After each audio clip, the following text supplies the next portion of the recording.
Hello everybody, the Law and Gnome is here. Give you a good boy, Leonard.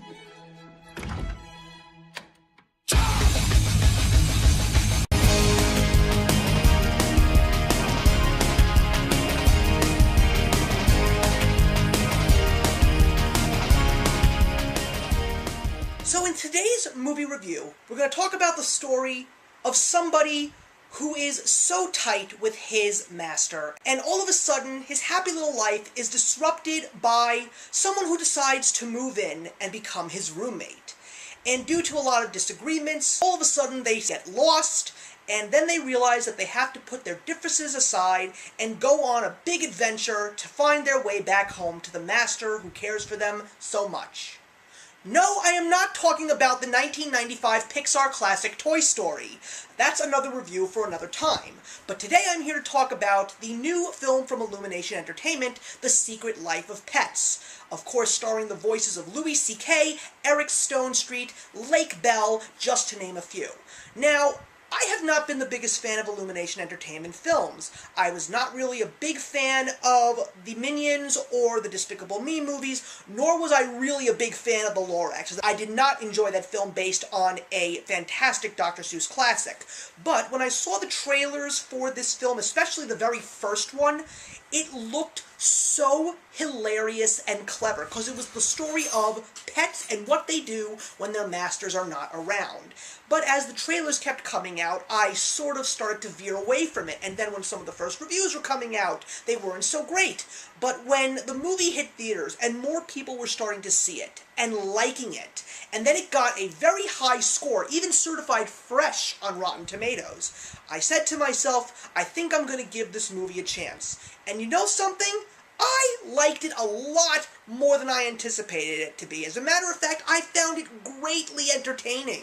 I found it tremendously funny. It was absolutely adorable, and there's even a little bit of heart thrown in here and there, especially when you see these animals living their lives when their masters are not watching them because they're out at work or doing other things. It is so hilarious to see the things that the writers concocted for these animals to do, and yet the strongest point was, even though these animals are talking to each other, exploring in the most bizarre and clever of fashions, they still keep their true animal mannerisms. I don't want to give anything away because that's really going to defeat the purpose of seeing this. Especially Chloe the cat, who was voiced by Lake Bell. She was without a doubt the funniest thing I had seen on screen. Granted, the rest of the cast does their job very well, but whenever she was on screen, she had that sarcastic sense of humor, and yet they mixed her up with some slapstick CGI, and there were moments where I literally couldn't stop laughing because it was just so funny.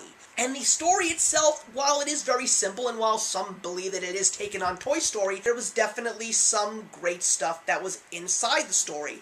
But there were a couple of things that I feel prevented this movie from becoming truly perfect, even though I did enjoy it very much. One was the fact that there were so many characters that were in this movie that were truly not needed. I'll give you a name, but I won't tell you what animal it is, or even the actor that plays him. Tiberius. There was no need for him in this movie at all. You could have done the exact same stuff and had the story move forward in the exact same way without him being in this movie. The second thing that, even though it is a very big plus, it also was a very big minus, and that was the fact that there are mile-a-minute jokes. Whether they are word, whether they are physical, they are just flying at you at a mile a minute, and I found myself laughing at points for a good solid minute to 2 minutes that I'm pretty certain that I missed about 20 to 25 minutes of dialogue because I was laughing so hard. And it's because of that that it leads to another major thing that I will get into in a couple seconds. But the third and probably the biggest downfall of the movie is Snowball the Rabbit, played by Kevin Hart. Now, don't get me wrong, Snowball made me laugh. But when you take a look at the rest of the cast and the pacing of the humor, when you put him into the mix, he is just flat out insane to the extreme, and it just gets to the point while you're watching this movie and you're saying to yourself, this rabbit just does not fit in this movie. And I really wanted to like Snowball and Kevin Hart, but it just wasn't something that I really enjoyed as much as some of the other characters in there. It's a good movie. It is definitely a movie that is fun for the kids. There are some moments that could in fact have been very scary for very young kids, but the fact that they were still very tame.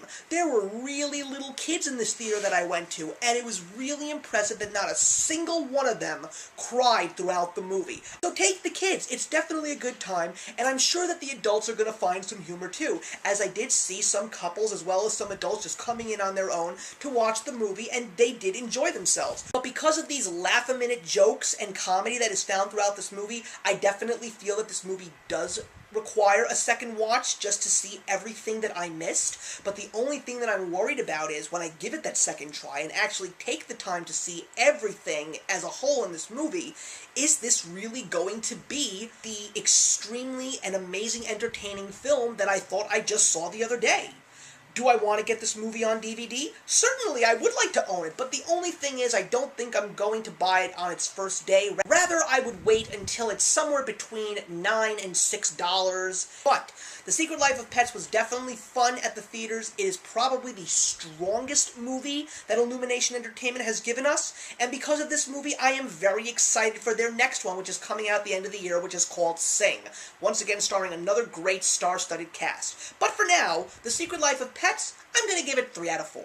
So thank you very much for watching, everybody. Please put your comments in the box below, and let's have a discussion on The Secret Life of Pets. And I will see you in the next one. Actions speak louder than words.